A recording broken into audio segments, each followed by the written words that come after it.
Hi అండి, welcome to my channel. నేను మీ దుర్గా. ఈరోజు మా ఇంట్లో అయితే మామిడికాయ పచ్చడి అయితే పడుతున్నానండి. ఇదిగోండి మా వారైతే మొక్కలు అయితే కట్ చేయించుకుని వచ్చేసారు. అందులో జీడి తర్వాత మామూలుగా అందులో లోపల చిరాగ్గా ఉంటాయి కదండి, ఆ మొక్కలన్నీ క్లీన్ చేసేసుకుని ఇలా అయితే ప్రాసెస్ అయితే ఇలా చేసుకోవాలి.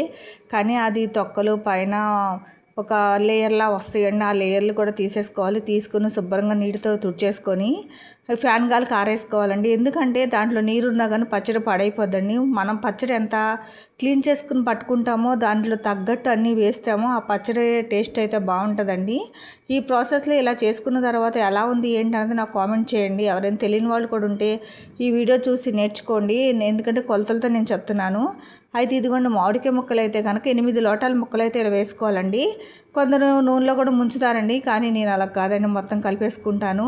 తర్వాత అయినా ముంచాల్సిందే, ముందైనా మునగాల్సిందే నూనెలో. అందుకనే చెప్పేసి నేనైతే 8 లోటాల ముక్కలు తీసుకున్నాను. ఒక లోట ఆవపిండి అయితే తీసుకుంటున్నానండి. దానికి మనం మెంతిపిండి అయితే పావు లోట చాలండి, ఎందుకంటే అది చేదుగా ఉంటుంది కాబట్టి మనం అంత అయితే వేయకూడదు. లోటాకి పావు లోట మెంతిపిండి అయితే చక్కగా సరిపోద్దండి. ఇగోండి లోట కారం అయితే నేను తీసుకున్నాను, పచ్చికారం అండి అది. ఎందుకంటే మనం మిరపకాయలు ఆడించుకున్న కారం అది. పావు లోట అయితే తీసుకోవచ్చు ఇది.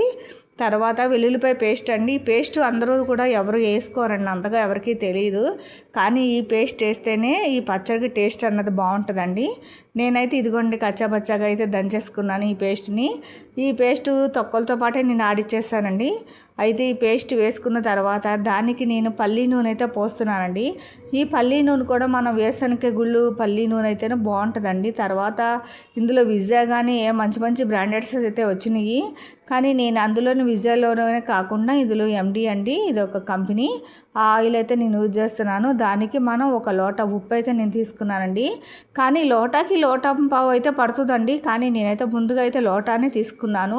మళ్ళీ ఉప్పు తక్కువైనా కానీ 3వ రోజు మనం కలుపుకోవచ్చు. అందుకని ఒక లోటా అయితే ఉప్పు అయితేనే నేను తీసుకున్నాను. ఇగోండి తీసుకొని ఇలా చక్కగా కలుపుకుంటూ ఉంటే దీంట్లో నూనె కూడా పోసుకున్నాం కదండి. ఒకవేళ నూనె సరిపోయినా ఒక పావు కేజీ ఎక్స్ట్రా పోసుకోవచ్చు. ఇలా అయితే పోసుకుని ఇదిగోండి నేనైతే ఇలా నానబెట్టేసుకున్నాను. పైకి మనకు నూనె అయితే కొంచెం ఉండాలండి, ఎందుకంటే 3వ రోజుకి మొక్క ఊరాలి కాబట్టి. నేనైతే కొంచెం నూనె పైకి వచ్చేటట్టు అయితే నేను పెట్టుకుంటున్నాను. ఇదిగోండి ఈ ప్రాసెస్లో మీరు చేసుకోండి. అయితే ఇలా మూత పెట్టేసి పక్కన పెట్టేసుకున్న తర్వాత 3వ రోజు నాడు ఇదిగోండి ఓపెన్ చేస్తే మన పచ్చడి అయితే ఇలా రెడీ అయిందండి. చక్కగా జ్యూసీగా గ్రేవీగా. మళ్ళీ ఇందులో కొంచెం పసుపు కూడా వేసుకోండి. నేను పసుపు అయితే వేసాను, అది వీడియో నేను చేయలేదు పసుపు వేసినట్టు. పసుపు కూడా వేసుకోండి, టేస్ట్ అయితే చాలా బాగుంటుంది. మొక్కలు కూడా చూడటానికి కూడా చాలా చాలా బాగున్నాయండి మా పచ్చడి అయితే. ఇది కూడా 3వ రోజు మా పచ్చడి. మా పిల్లలు పచ్చడి చూడంగానే ముందు అమ్మ అన్నం కావాలన్నారు. సరే ఇది ఇప్పుడు మనం కలిపేటప్పుడు అందులో ఊడ్చుకొని తింటే టేస్ట్ బాగుంటుంది. మన పెద్దవాళ్ళు కూడా అలాగే చేస్తారు కదండి. నేను కూడా అయితే అదే పని చేశాను.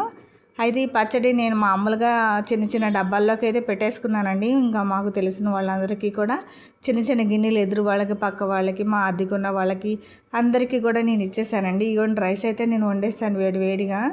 అయితే ఈ రైస్ కూడా అండి వేసి దీంట్లో నెయ్యి కూడా వేసుకొని చక్కగా మనిషికి ముద్ద పెడతా ఉంటే పిల్లలు ఎంత బాగుందని తిన్నారనండి.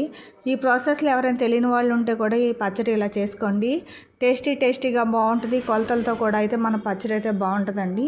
మా ఛానల్ మీకు నచ్చినట్టు లైక్ చేయండి, కామెంట్ చేయండి. మా పచ్చడి అయితే టేస్ట్ అయితే ఇదండి. బాయ్.